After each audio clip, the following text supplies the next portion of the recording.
Selamat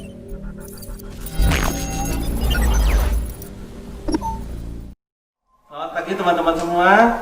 Hari ini kita kedatangan dua orang dokter gigi yang bersama-sama dengan kita yang untuk membahas. Kita akan berbincang-bincang lagi. Kita menyambung yang kemarin, sehingga hari ini silakan diperkenalkan dulu untuk mungkin yang dari dokter gigi. Halo, saya dokter gigi Francisca. Cuman kalau orang di Boyolali kenalnya lebih ke dokter gigi Kika. Saya di Kiringan. Halo, nama saya Dian. Saya dokter gigi Puskesmas Ampel. Saya juga praktek pribadi di Surawijaya. Oke. Nanti kita udah berkenalan dengan teman-teman dari dokter giginya, ada dokter Kika maupun dokter Dian.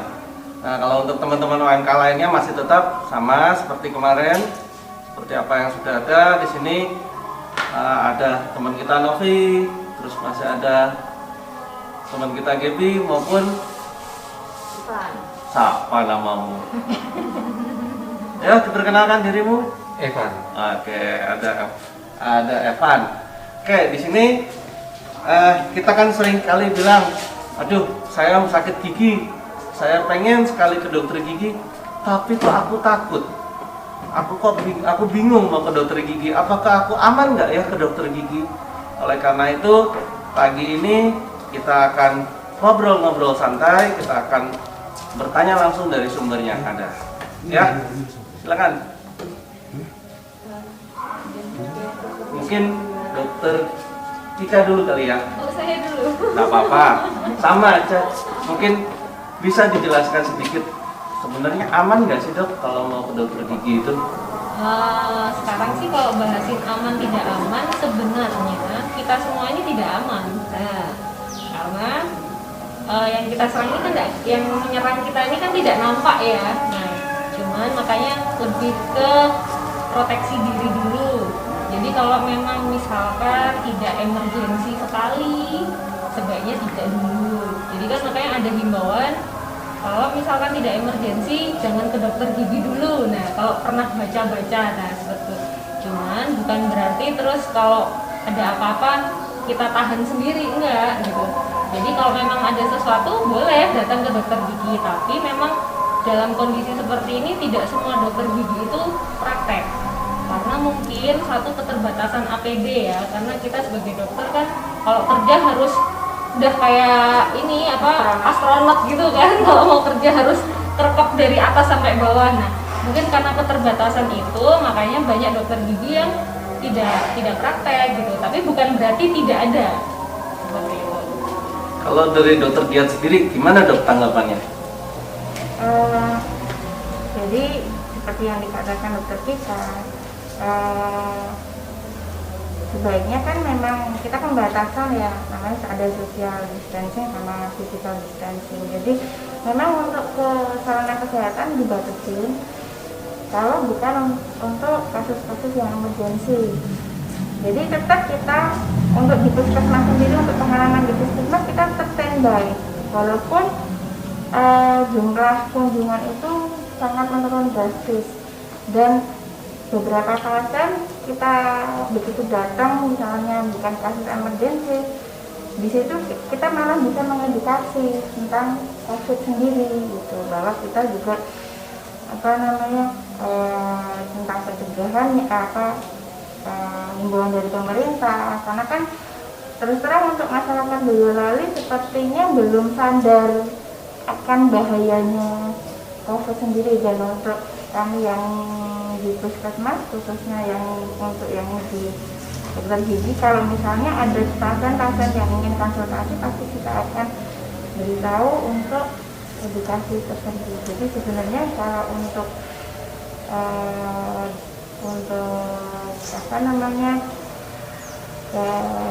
pembatasan pasien itu kita lebih ke screening apakah bisa kita lakukan di sarana kesehatan. Kalau memang itu kita tidak bisa lakukan di sarana kesehatan kita karena keterbatasan sarana prasarana termasuk APD, karena kan untuk pandemi ini juga dari puskesmas, dari sarana kesehatan praktek saya pribadi juga untuk APD-nya sangat terbatas, ya kita akan rujuk ke rumah sakit yang mempunyai sarana dan prasarana juga APD yang memenuhi gitu.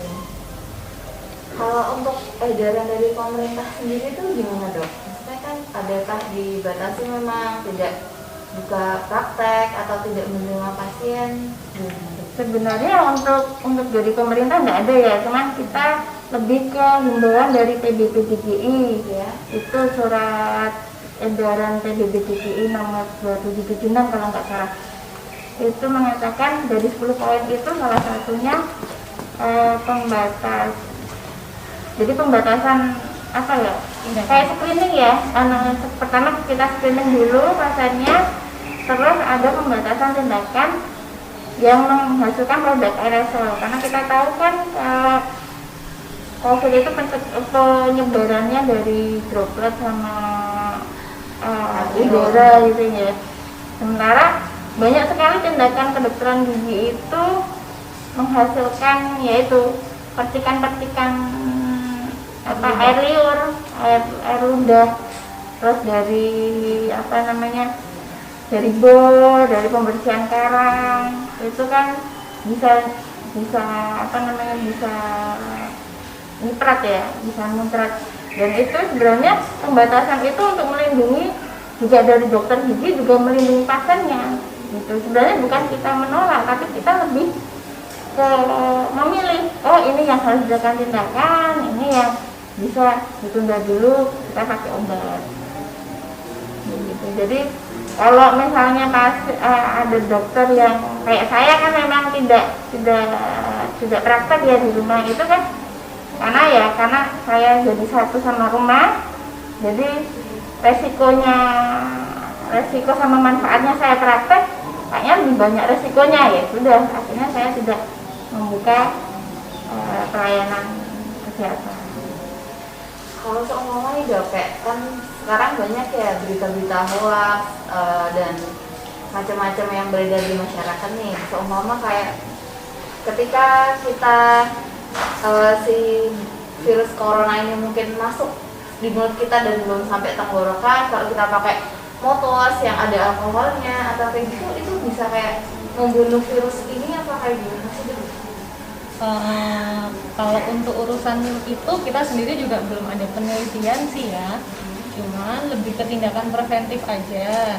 Jadi sebenarnya kalau yang dibilang di tenggorokan belum masuk itu kita sebenarnya nggak bisa bilang, karena memang yang tadi bilang itu kasat mata, tidak bisa ini, karena ternyata itu kan sekarang banyak sekali OTG ya, orang tidak bergejala. Saya melihat sendiri, saya menemukan sendiri orang itu sehat walafiat, tidak ada gejala sama sekali, suhu tubuh ditembak pun normal, batuk pilek tidak ada, sesak nafas tidak ada, dia beraktivitas seperti biasa. Tapi karena karena pekerjaan akhirnya inisiatif lah untuk di swab, ternyata positif. Nah itu kan yang membuat kita jadi sebenarnya orang ini tertular dari mana kan kayak gitu. Apakah yang tadi dia bilang cuma di tenggorokan, padahal secara ini orangnya rajin, karena kebetulan saya kenal sama orang itu. Nah orangnya itu bersih, menjaga kebersihan, bahkan dia lebih hygienes-nya itu wah bagus banget, rajin cuci tangan apa. Nah tapi dia tertular. Nah mungkin tertularnya dari tidak pakai masker. Nah, dengan tidak pakai masker mungkin di orang-orang yang kita tidak ketahui sebenarnya. Nah makanya ini mumpung pakai masker semua ya. Jadi kita bukannya mau nggak percaya sama orang, cuman lebih baik proteksi diri sendiri lah, karena ternyata waktu dia dinyatakan positif dia sendiri kaget, saya tertular dari mana. Nah kayak gitu. Nah seperti itu, akhirnya satu keluarganya di swab semua karena dia sendiri nggak tahu dia tertular dari mana, seperti itu. Untungnya keluarganya yang lain negatif, hanya dia yang positif. Nah itu kan yang menjadi pertanyaan ya. Nah jadi kalau bisa sih memang lebih ke proteksi diri dulu, pakai masker, rajin cuci tangan, nggak usah mikirin yang lain dulu, mikirin dirinya sendiri dulu, rajin cuci tangan apa dan lain sebagainya. Nah kalau misalkan ke dokter gigi itu tadi, itu lebih ke himbauan sih sebenarnya, bukan larangan. tapi himbauan, bukan larangan untuk dokter gigi tidak praktek, tidak ada larangan seperti itu ya.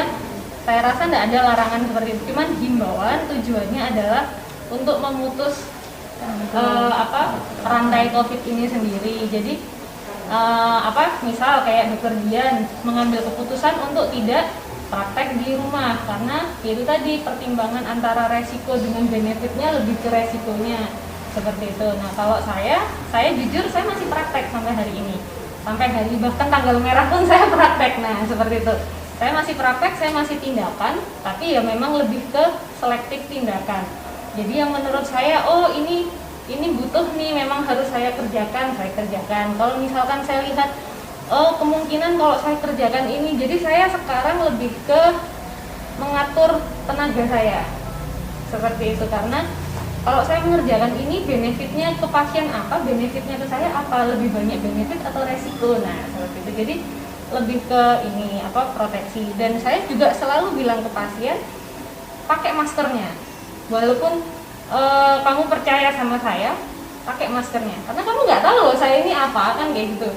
Nah saya juga nggak tahu kamu bawa apa enggak, kan kayak gitu. Jadi kita sama-sama proteksi seperti itu, walaupun ya misalkan nanti semuanya di swab negatif ya udah gitu, cuman kan kita ketemu banyak orang kayak gitu. Jadi kalau yang hoax tentang di mulut itu, wah saya tidak bisa berasumsi. Cuman lebih bagus lagi kalau kita jaga kebersihan sih, seperti itu, terutama tangan ya. Tangan ini kayak ini sekarang saya pegang kursi, nah kita nggak ngerti nih kursinya kotor apa enggak, nah kayak gitu sih.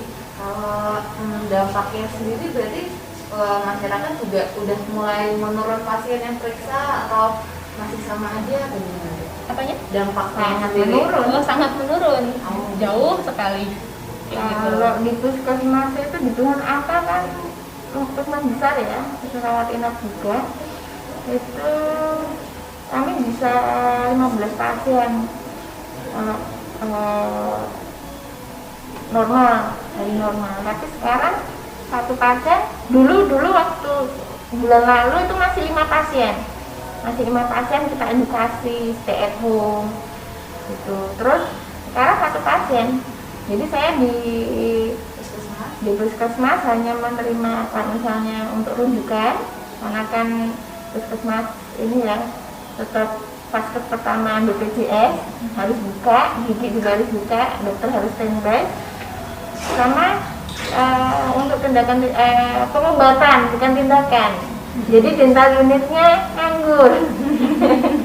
Dental unitnya nganggur karena memang benar-benar untuk yang COVID ini PPI ya. Jadi PPI itu penanggulangan untuk penanggulangan infeksinya itu harus bagus. Sementara kadang di puskesmas itu untuk PPI masih ya kurang lah, walaupun sudah terakreditasi seperti itu. Saya akui memang saya sendiri rada prihatin dengan tindakan untuk PPI-nya gitu. Jadi untuk menyelamatkan pasien juga ya, untuk menyelamatkan pasien, karena saya sendiri juga tidak masih sanksi gitu, terus saya juga menyelamatkan saya sendiri karena untuk APD-nya juga kurang bagus. Akhirnya saya hanya memberikan memberikan pengobatan saja waktu di puskesmas. Saya mau tanya dong, kalau sebagai seorang dokter gigi ya ini ya, ada rasa was-was apa enggak sih kalau misalnya periksa pasien, dan juga kan seperti yang dikatakan dokter Tika ya, dokter Tika kan kita harus memproteksi diri. Apakah dengan memproteksi diri maksudnya itu dokter seperti mewawancarai dulu pasiennya, misalnya pernah pergi kemana dulu, atau mungkin pernah punya riwayat batuk pilek gitu? Iya, itu jelas begitu pasien datang, saya selalu tanya pergi kemana, keluar kota, ada riwayat itu, karena kan sebenarnya sudah di screening ya, di depan sudah di screening. Kalau ada demam pasti dia ke bagian yang infeksius. Kalau di gigi kan bukan termasuk infeksius ya. Tapi tetap saya tanya gitu, karena itu tadi kadang ditemui OTG, jadi orang tanpa gejala atau mungkin dia ada karier itu. Jadi setiap tiap pasien datang kita akan tanya dulu. Jadi kalau misalnya dia habis bepergian, dia dari bepergian dari mana gitu. Misalnya kalau dari daerah zona merah itu udah alarm ting sudah langsung astronotnya. Sebenarnya kita sudah, jadi kalau di puskesmas itu kita sudah pakai kerumbut gitu ya, overall gitu. Begitu ada pasien, begitu ada satu tanda pasien datang itu kita sudah langsung pakai face shieldnya. Jadi benar-benar kita memproteksi diri kita. Benar kata dokter Kika, saya bukannya tidak percaya dengan pasien, jadi pasien juga bisa saja kan saya yang menyebarkan virusnya itu. Jadi supaya tidak ada infeksi silang, saya yang menularkan atau pasien yang menularkan. Sebenarnya kalau was-was ya manusiawi ya, kita semua takut.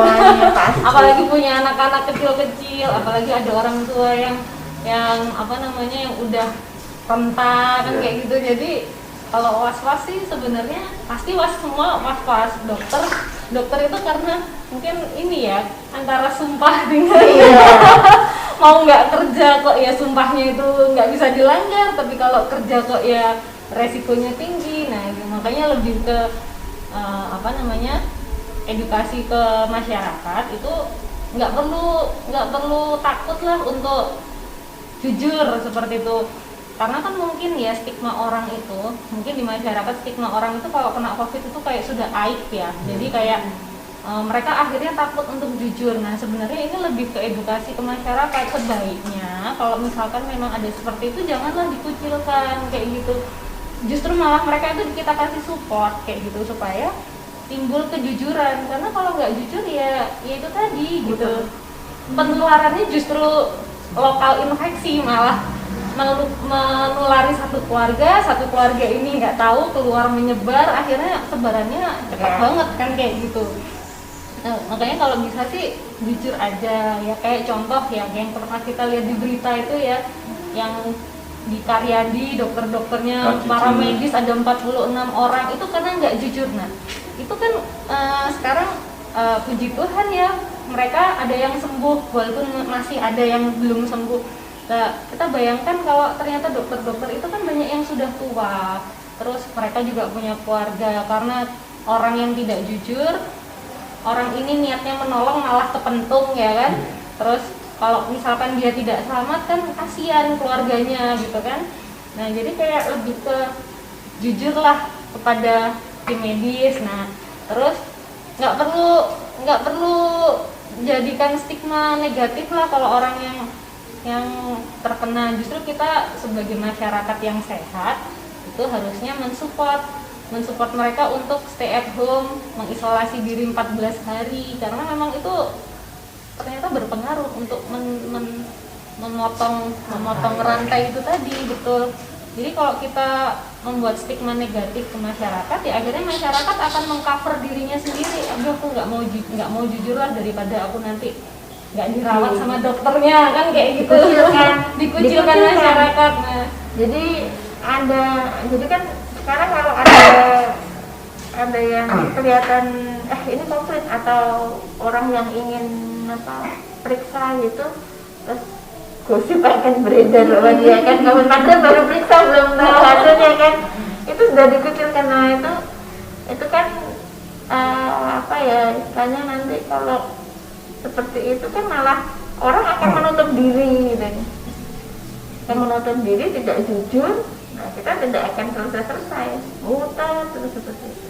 Iya sih, buat yang sehat mungkin oke aja ya, yang positif sehat bisa melawan. Yang kasihan kan orang-orang yang tua sudah punya penyakit bawaan, mungkin anak kecil yang punya riwayat penyakit bawaan seperti asma orang tua.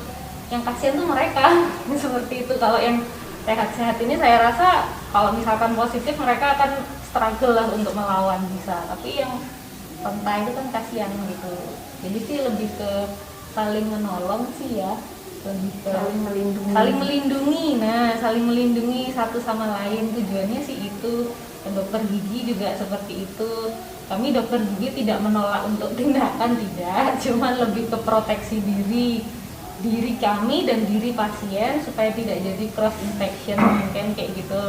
Terus pembatasan jumlah pasien itu juga bukan serta-merta tujuan dokternya menolak, bukan, tapi lebih ke supaya tidak ada kumpulan di ruang tunggu kan seperti itu. Kalau ruang tunggunya numpuk gitu kan, apalagi ada yang bandel nggak pakai masker, wah saya sering tuh nemuin kayak gitu. Saya sampai bilang, yang saya bapak ibu kalau misalkan nggak pakai masker nunggunya di luar, gitu. Marah-marah dia. Saya ini mau periksa malah disuruh keluar. Loh, ngapunten, bukan tujuan saya untuk tidak ini, cuman melindungi yang lain.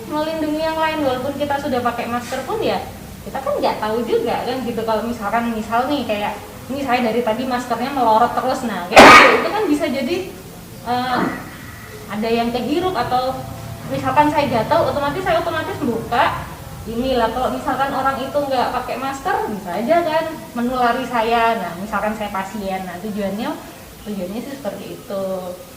Jadi lebih ke saling melindungi gitu ya dok ya. Kalau dari dokter dari gigi sendiri kira-kira COVID ini ada tanda nggak sih dok? Misalnya ada, kalau misalnya demam berdarah gitu kan ada tuh tandanya mungkin bintik-bintik atau apa. Kalau dari gigi sendiri ada nggak sih dok? Kalau COVID ini ini ya kan ada lebih ke saluran nafas ya. Jadi kalau untuk gigi tidak ada manifestasinya di kalau untuk COVID sendiri tidak ada manifestasi. Saya belum nemu literasi tentang itu. Baca-baca pun belum nemu manifestasi COVID dalam rongga mulut. Gitu. Soalnya kan sekarang ini banyak sekali yang bilang, oh kalau misalnya kena ke mata, matanya merah. Atau mungkin sampai saya dapat hoax itu, oh kalau kena ke kulit, kulitnya bintik-bintik. Tapi sampai sekarang pun itu masih dalam perbincangan istilahnya. Kalau dari gigi sendiri belum menemukan manifestasinya secara real penyakit ini ada apa di mulut, belum. Karena kan mungkin ini kan mendadak itu ya. Mendadak langsung booming gitu. Belum dijadikan penelitian gitu ya. Jadi karena belum ada kayak jurnal apa yang saya baca tentang manifestasi COVID dalam rongga mulut itu selama ini belum ada, karena kan mungkin ke depan mungkin akan ada setelah dilakukan penelitian. Siapa tahu sudah bermutasi. Nama corona ini masih kayak novel gitu ya dok ya. Corona ada tapi belum terlalu ini. Soalnya kan kayak yang mau misalnya nih ada yang mau operasi jantung, tapi dia harus bersihin karang gigi dulu, itu kan masih berhubungan ya dok. Nah kalau tentang si COVID ini gimana dok? Belum ini juga ini. Belum sih, kalau di rongga mulut memang kayaknya tadi dibahas belum ada manifestasi yang nampak jelas di dalam rongga mulut. Jadi belum bisa digabungkan, belum bisa dikorelasikan. Jadi kayak misalkan operasi harus dibersihkan giginya yang rusak, dicabutin, pembersihan karang gigi kalau operasi. Udah? Oke. Jadi kan kalau semisal nih mau operasi jantung itu kan diminta pasiennya ini bersihin gigi dulu ya dok, bersihin karang gigi semacam itu. Kalau tentang si COVID ini bagaimana dok? Ada anjurannya kah harus bersihin dulu atau bagaimana? Yang tadi seperti dibahas di sebelumnya, secara klinisi itu belum ada manifestasi yang jelas antara COVID di dalam rongga mulut. Jadi sampai sekarang sih tidak ada perlakuan khusus seperti itu. Misalkan mau operasi terus harus ngapain dulu, nah itu belum ada. Cuman ya mungkin kalau sekarang prosedurnya setiap tindakan kalau bisa swab gitu kali ya. Karena yang saya tahu kayak teman itu ada di Surabaya, dia sedang sakit nih, dia butuh operasi usus buntu, kan dia cito ya butuh operasi. Sekarang dia bilang, sampai dia posting di story IG-nya itu sekarang mau masuk untuk mondok ya, untuk mondok di rumah sakit itu prosedurnya panjang, nggak seperti dulu kita datang ke rawat inap terus mau menginap gitu, enggak, semua harus lewat IGD katanya. Dia harus lewat IGD, di screening kamu gejalanya apa, kemudian harus dilakukan swab. Dan harus dilakukan swab, bahkan yang swab bukan si yang sakit, Jadi dari itu sudah ditunjuk, kamu kalau misalkan menginap, yang mau nungguin siapa, hanya boleh satu, tidak boleh bergantian. Jadi kalau misalkan sudah menunjuk suami misalkan ya udah si suami itu terus, nggak boleh ini, karena si suami itu nanti juga akan di swab. Nah nanti setelah hasilnya swab itu keluar, baru dia dipilihkan zonanya. Oh ternyata dia negatif, akan masuk ruang inap zona hijau.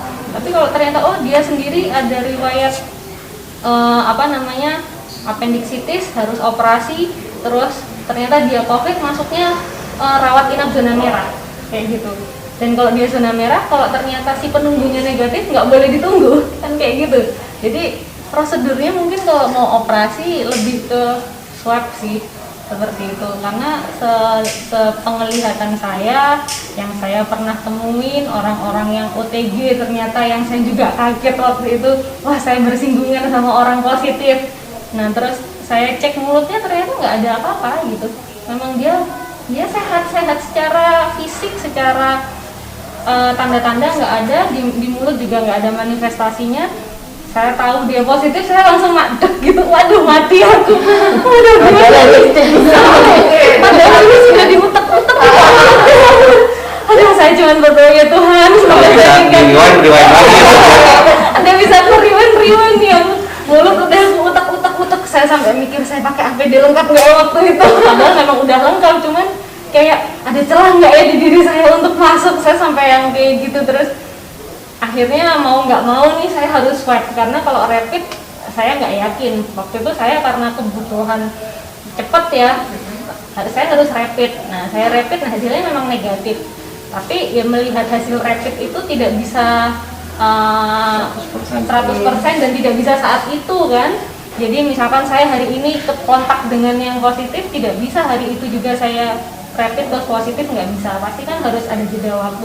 Wah saya nggak boleh nunggu lama nih kan, kayak saya punya anak kecil-kecil, saya punya orang tua.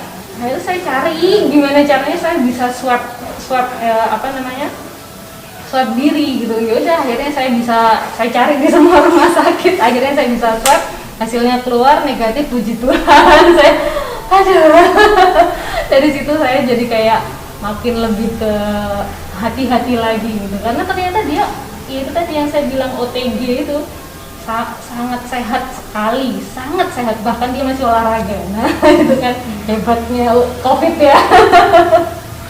Kayak Jadi gitu sih, demit aja ngalahin itu. takut semua kan sama COVID. Jadi dok, saya mau nanya, kan tadi sebelumnya dokter bilang kalau misalnya dokter akan mengklasifikasi melakukan tindakan atau tidak. Nah itu klasifikasinya itu dilihatnya dari mana ya? Jadi kayak diri saya berlubang, itu yang berlubangnya seperti apa, yang bakal ditindak atau enggak. Saya kan sekarang ada ketakutan orang sendiri untuk datang ke rumah sakit, karena pemerintah pun menghimbau untuk tidak datang ke rumah sakit terlebih dahulu, karena itu menyebabkan penyebarannya itu lebih besar gitu Pak, mereka lebih beresiko ke rumah sakit gitu. Jadi kalau saya, misalnya memang itu perlu tindakan ya, misalnya berlubang perlu tindakan, saya cek dulu jadi saya aman enggak. Itu kan pasti sudah ada bahan alat dan bahan seperti biasa, cuman APD-nya ini kira-kira bagaimana gitu. Jadi proteksi saya bagaimana, jangan sampai nanti saya RKM bantu malah balik saya gitu. Jadi kita cek dulu kesiapan kita. Kalau misalnya kita tidak siap, kita ada kan namanya rujukan berjenjang, kita kasih rujukan. Jadi kalau misalnya memang BPJS, kita kasih rujukan BPJS ke rumah sakit, karena rumah sakit biasanya APD-nya lebih lengkap gitu. Terus kalau untuk tindakan-tindakan emergensi kayak nyeri yang tidak tahan, terus biasanya kalau nyeri ya, kalau ke puskesmas itu ya biasanya kita kasih resep dengan doa supaya pasiennya sekali nggak balik lagi dan kan itu. Jadi memang kita pengobatan dulu. Terus sekarang banyak yang takut kan dok, mau sakit gigi untuk ke dokter karena hal COVID ini gitu. Jadinya mereka bingung kalau misalnya saya sakit gigi gitu. Jadi kalau misalnya memang sakit ya, saya sampai ada pasien ini konsultasi via WA. Saya layani konsultasi via WA gitu. Sampai sudah konsultasi bayar berapa? Gitu.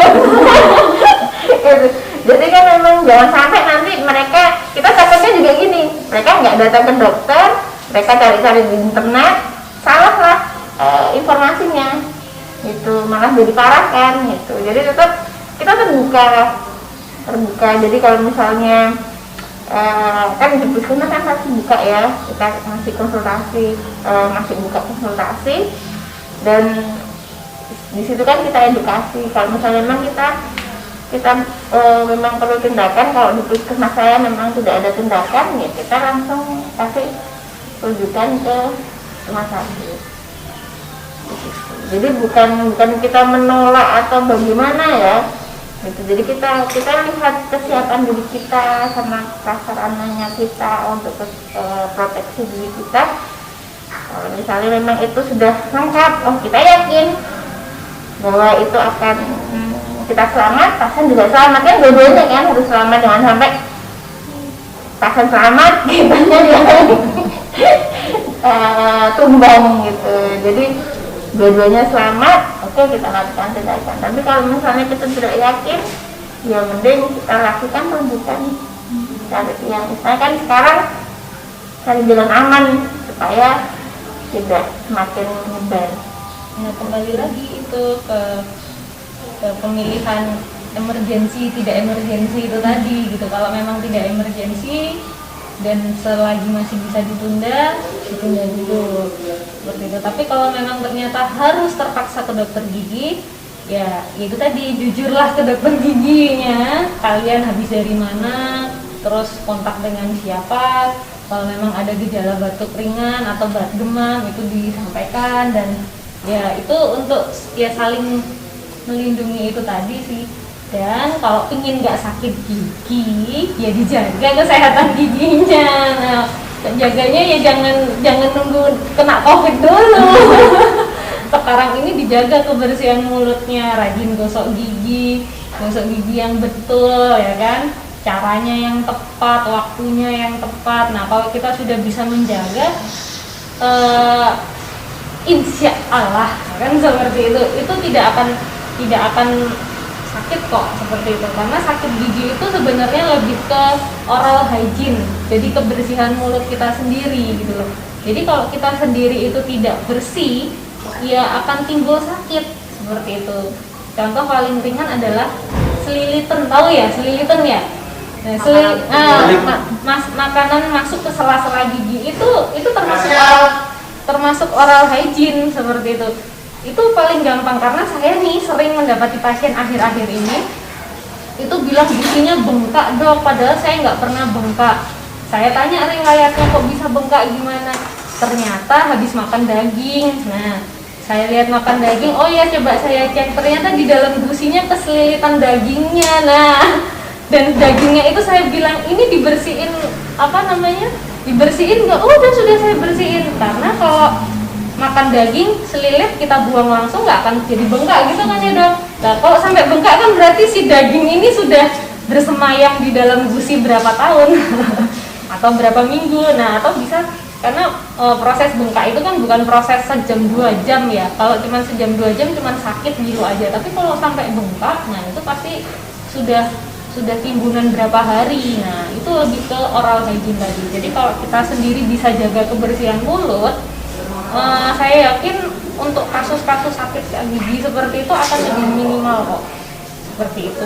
Kalau misalkan kita bisa jaga kebersihan, gigi berlubang juga akan tercegah ya dok ya. Karena proses gigi berlubang bukan proses 1 jam 2 jam, itu proses berbulan-bulan gitu. Minimal pasti 6 bulan lah untuk menjadikan sebuah lubang. Nah, jadi kalau misalkan kita nggak bersihan, ya itu akan kita panen beberapa bulan ke depan seperti itu. Jadi kalau misalkan ingin nggak sakit gigi nih, jagalah kebersihannya. Begitu sih lebih tepatnya. Oke, dok, boleh nggak dok kita dikasih tips untuk menjaga kesehatan gigi? Misalnya berapa kali sih yang benar kita harus menggosok gigi atau seperti apa? Tapi sebelumnya kelihatannya Romo Wigno udah hadir. Romo Wigno, Mungkin kita panggil sebentar ada Romo Wiknyo supaya Romo Wiknyo bisa bergabung dengan kita. Silakan Romo. Halo, Halo.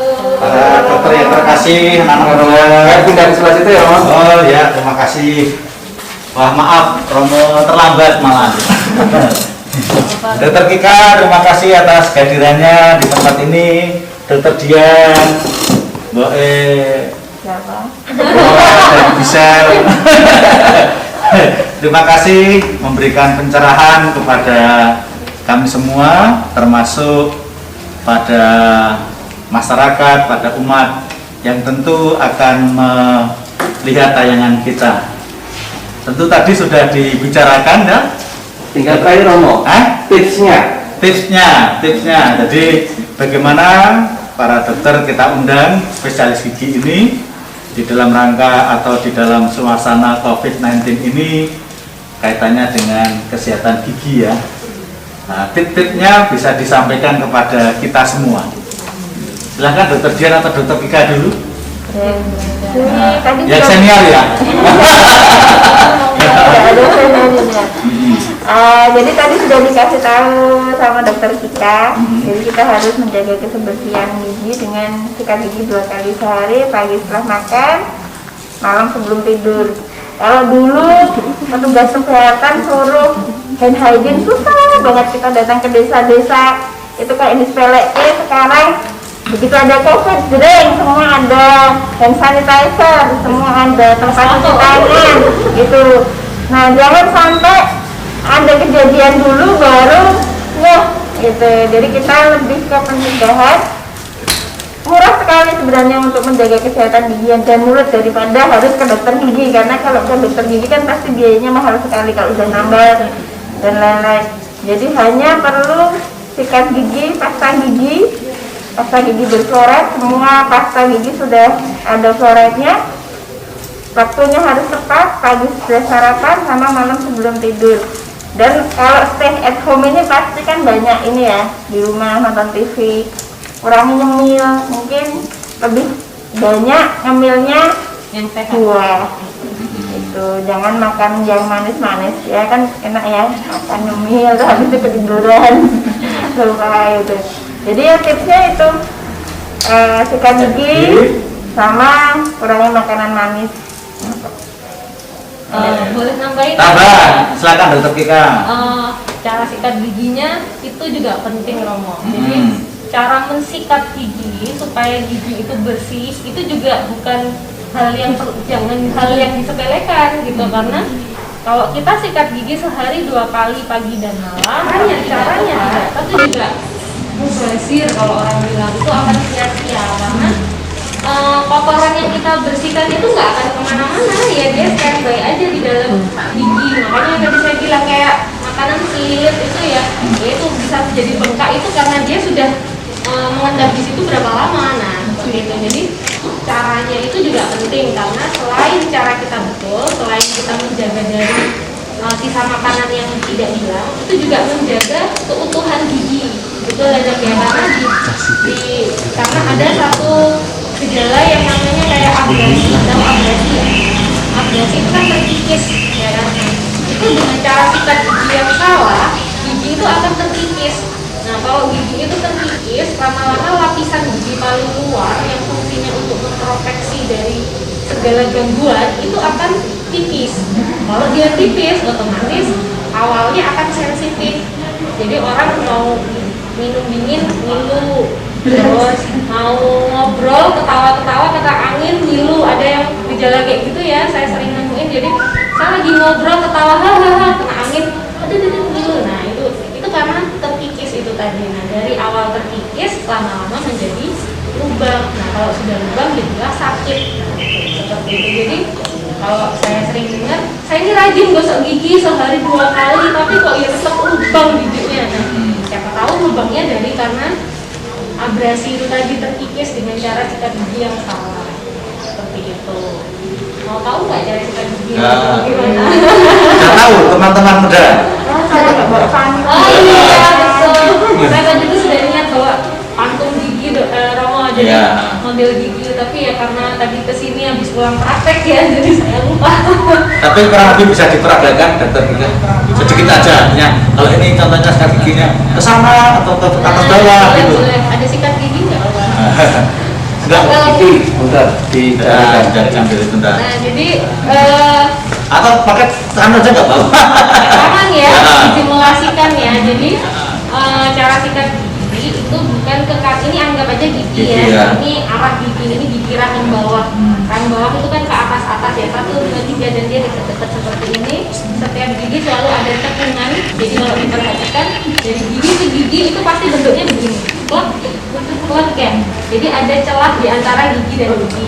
Nah, itu yang harus diperhatikan. Kalau cara sikat gigi kita, saya yakin hampir mayoritas orang sikat gigi caranya begini. Ya kan? Masuk giginya begini nih, kayak nyikat gigi kloset tuh. Saya bawain berat, nah kan kayak gitu. Nah, cara sikat gigi yang seperti ini, itu kotoran yang ada di sela-sela nih, anggap aja sela-sela jari saya ini adalah sela-sela gigi. Kotoran ini bisa kemana nggak? Bisa keluar nggak? Nggak bisa kan? Jadi kalau cara sikat gigi kita seperti ini, ya kotoran yang di sela-sela ini akan standby aja di situ, nggak akan kemana-mana. Dan itu kalau menimbun di dalam sela-sela itu lama, ya udah timbullah bengkak, timbullah lubang dan lain sebagainya. Cara sikat gigi yang betul itu adalah satu arah. Bayangkan bendera Indonesia merah putih. Berarti kalau sikat gigi dari merah ke putih, alias kalau giginya itu di bawah, giginya kan putih kan? Nggak tahu kalau giginya kuning ya Romo ya, jadi merah kuning. Kita ketutup masker, Pak. Oh gitu ya. Jadi misalkan ini gigi, ini gusi ya kan, ini gigi, ini gusi.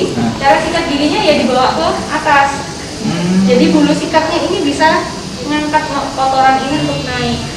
Nah, jadi yang Tidak ke bawah, dokter.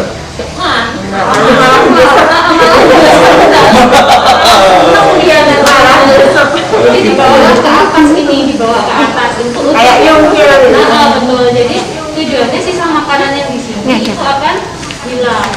Jadi waktu dia dibawa ke atas, dia kan pindahkan kotoran itu ke atas. Nah, kita kumur. Makanya kumur itu juga penting. Jadi jangan menyepelekan kumur. Kadang ada orang yang kumur cuman masuk buang. Padahal tujuannya kumur itu adalah kita melakukan putaran di dalam mulut supaya kotoran yang tadi kita sudah cungkil keluar itu diputar dibuang. Waktu kita mengudah kotoran itu hilang. Nah, bukan cuman masuk air dibuang, kotorannya akan tetap di situ aja.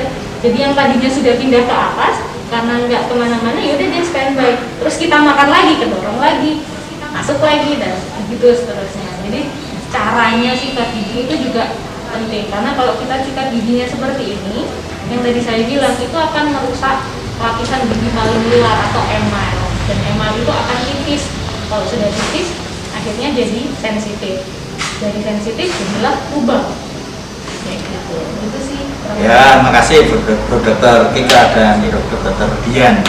Ini tadi sudah kita disampaikan juga soal tip-tipnya, termasuk bahkan sampai cara menyikat gigi. Teman-teman muda masih ada pertanyaan nggak? Boleh bertanya. Misal apa namanya, kita habis makan ini, aku pernah baca di Instagram itu kalau kita habis makan terus langsung gosok gigi katanya bisa merusak ingat itu, apakah itu fakta atau mitos sebenarnya? Habis makan langsung gosok gigi ya, apa itu merusak? Kalau dihubungkan dari itu ya, saya berpikirnya bahwa kalau kita makan itu kan ada penurunan keasaman rongga mulut. Sementara emal bagian dari gigi itu dia sangat rentan sama yang asam.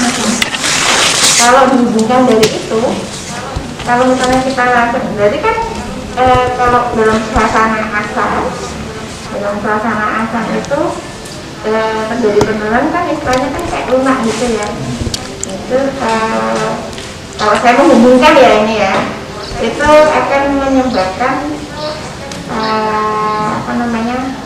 langsung sikat itu bisa menyebabkan pelunasan itu. Cuman kita kan tetap ada ini ya, tetap ada namanya penurunan mineral. Terus nanti kalau misalnya dari ludah sendiri akan menjadi apa efek buffer itu apa? Jadi akan meningkatkan, akan menyebabkan, jadi apa ya istilahnya, dari ludahnya sendiri itu akan membuat dia apa kita tambahin ya. Jadi kalau habis makan kenapa nggak boleh langsung gosok gigi itu kan? Kalau gosok gigi nanti malah kalau yang saya tahu ya, karena itu pertanyaan dengan pasien juga, kenapa kalau kita habis makan nggak boleh langsung gosok gigi dok? Nah kalau itu lebih ke supaya karena waktu kita makan makanan yang masuk ke dalam mulut kita itu kan akan diproses oleh air ludah, liur yang tadi itu. Nah prosesnya itu akan meningkatkan keasaman. Tujuannya supaya kita tidak langsung gosok gigi itu supaya asamnya itu tidak menyebar ke seluruh permukaan gigi. Nah kalau dia menyebar, ditakutkan nanti ya itu tadi bayangkan kalau gigi kita tulang direndam sama asam itu akan lunak. Terus kalau dia lunak dia akan mudah sekali lunak. Jadi sebenarnya kalau misalkan habis gosok gigi dikasih jeda, habis makan itu dikasih jeda sekitar setengah jam atau 1 jam supaya pH di dalam mulutnya ini normal lagi gitu. Karena kalau pH-nya ini sedang meningkat atau asam itu tadi itu akan mudah sekali membuat gigi itu berubah seperti itu. Jadi sebaiknya diberikan jeda. Kalau misalkan ada kesulitan atau apa, dibersihkan aja dengan sikat gigi boleh, tapi nggak usah pakai odol. Nah dibersihkan untuk tujuannya untuk kayak gantinya tusuk gigi, karena tidak ada dokter gigi yang merekomendasikan untuk pakai tusuk gigi. Bisa pakai dental floss. Jadi kan memang sebenarnya ludah sendiri kan bisa melindungi ya. Ludah itu kan ada apa? Imunnya juga dalam ludah, melindungi gigi. Gitu. Cuman kalau misalnya kita ludah itu sama bereaksi dengan makanan, itu akan menimbulkan suasana asam.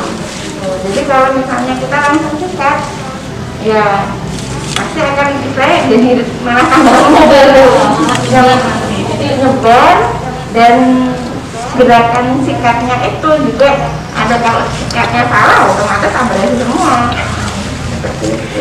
Jadi lebih baik sih ditunda, jangan langsung. Kalau misalkan ada kelilit pakai sikat gigi tanpa pakan gigi, dan jangan pakai tusuk gigi.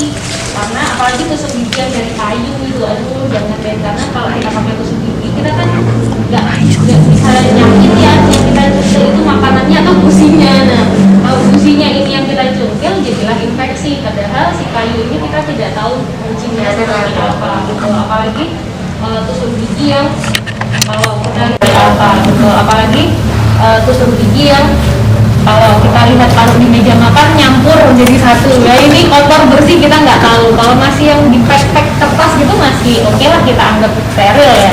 Tapi kalau yang udah tercampur jadi satu, kita tuh nggak pernah tahu itu sudah dipakai orang atau belum, atau itu habis jatuh, atau kan kadang-kadang namanya anak kecil ya, karena saya punya anak kecil dia mainan tusuk gigi terus jatuh ke lantai, terus ya namanya rewang, dia jangan di rumah makan dikembalikan lagi dia pegang. Nah ini kan sudah terkontaminasi sebenarnya secara tidak langsung gitu kan. Nah seperti itu. Jadi kalau bisa pakai dental floss. Dental floss itu benang gigi. Jadi itu untuk membersihkan di sela-sela. Begitu sih Romo. Ya, makasih, wah banyak informasi ya untuk kita semua ya yang ada di sini maupun siapapun yang nanti melihat tayangan ini. Masih ada yang mau ditanyakan oleh teman-teman? Dok, mau nanya dok. Kalau misalnya kalau untuk anak kecil itu sama nggak sih dok tipsnya untuk sikat gigi dengan yang sudah dewasa? Apakah cara sikat giginya seperti apa, atau kalau anak kecil kan agak susah ya untuk mau sikat gigi sendiri, kadang-kadang mau megang sendiri nggak mau disikatin, gimana ya? Jadi memang kalau untuk anak, kelakuan anak sama orang dewasa kan beda. Jadi kalau untuk anak-anak kan memang tergantung usianya juga. Jadi dari bayi kan tetap, walaupun kesehatan gigi kan namanya kesehatan gigi dan mulut, kan nggak ada giginya nggak dibersihin gitu. Jadi akhirnya terlambat, tunggu punya gigi pun tidak langsung dibersihkan. Jadi kalau misalnya begitu bayi cenger air itu juga tetap harus dibersihkan rongga mulutnya karena kan dia tetap minum ASI. Terus pengalaman juga karena saya juga punya anak, kalau anak itu sering di dalam mulutnya itu sering dibersihin, dia akan siap menerima sikat gigi. Gitu. Dia akan siap.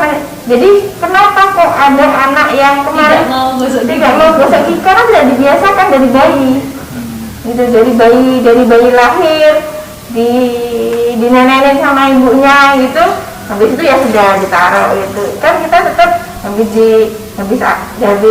diminumin ASI, terus kita bersihin supaya tidak ada namanya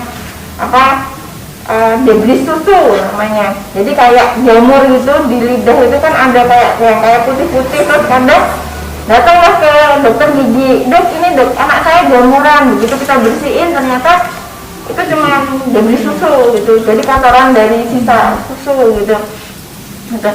Jadi memang kalau dari bayi kita tetap bersihkan pakai kasa, bisa pakai basah bersih dengan air hangat. Terus nanti kalau sudah tumbuh gigi bisa dibersihkan masih pakai kasa atau pakai basah itu, bisa pakai yang sikat gigi kecil, sikat gigi jari itu bisa kita pakai itu. Terus ada salah satu merek gigi itu juga ada stage-nya ya, ada umur-umurnya gitu, karena kan itu beda. Kalau saya lihat lebih ke kelenturan gaganya. Nanti kalau sudah umur 6 bulan kan biasanya sudah tumbuh gigi. Nah itu tuh anak sudah mulai terbiasa disikatin. Nah ketika dia sudah semakin tumbuh, itu kan dia semakin gampang disikatin.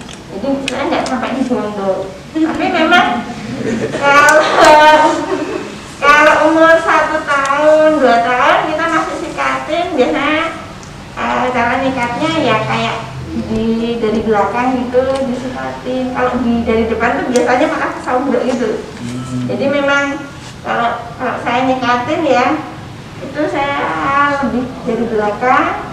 Terus sambil nanti anaknya juga setelah kita bersihkan diajarin cara nyikatnya. Jadi nanti umur 3 tahun itu dia sudah agak sambil keterampilan motoriknya berkembang ya. Nanti kita lihat dia sudah benar belum cara nyikat giginya. Kalau sudah benar nanti kita lihat, kita cek sudah bersih belum, sudah efektif belum cara menyikat giginya.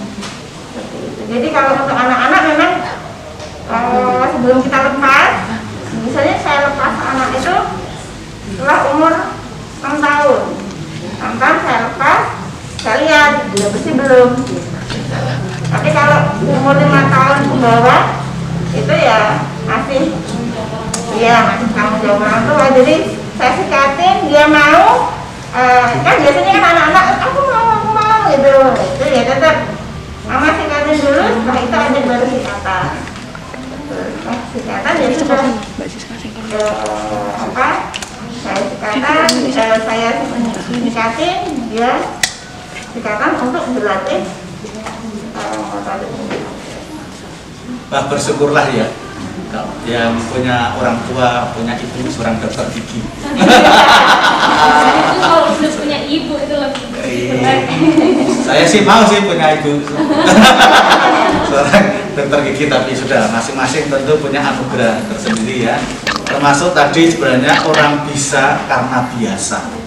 Tadi dikatakan biasa sikat gigi, dibiasakan sehari 2 kali, biasa juga tidak makan makanan yang manis, ngemil, apalagi di masa COVID-19 ini ya. Banyak orang kan belajar atau bekerja dari rumah dan biasa lalu juga ngemil ya.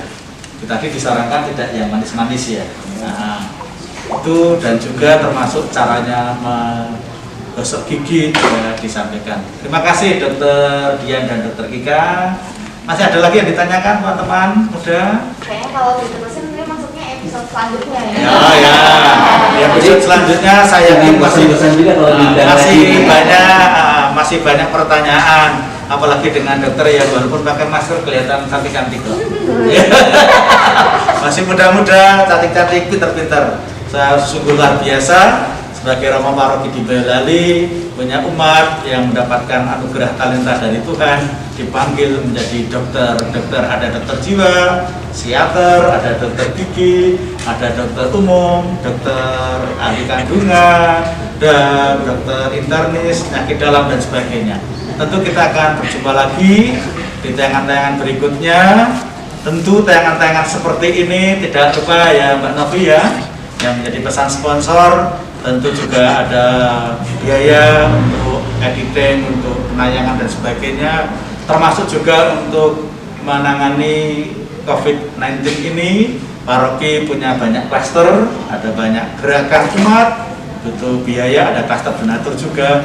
Maka silahkan kalau ada yang berkenan menyumbang nanti bisa menghubungi kami atau datang di depan gereja, ada banyak pengumuman atau poster, di situ ada kontak personnya.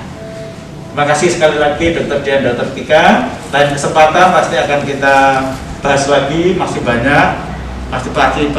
banyak pertanyaan yang ada di dalam pikiran teman-teman muda, dan tentu juga pemirsa pun siapapun bisa nanti kontak person pada kami.